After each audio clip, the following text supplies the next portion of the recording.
Our goal is your satisfaction. Let us show you the way.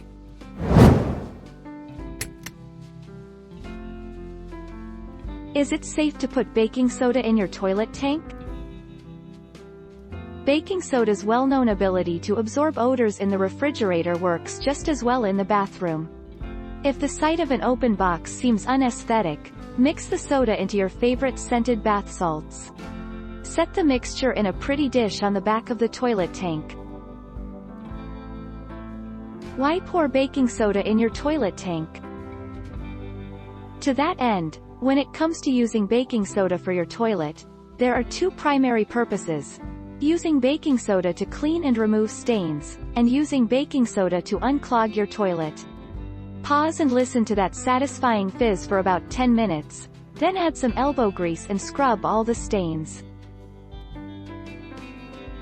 What is the brown stuff in my toilet tank?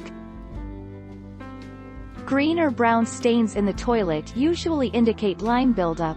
Lime scale forms as hard water evaporates and leaves a mineral buildup behind. As it dries, it picks up any dirt particles along with it, and slowly the stain builds, layer by layer, on the inside of the toilet bowl. Yuck! How long do you leave vinegar in toilet bowl?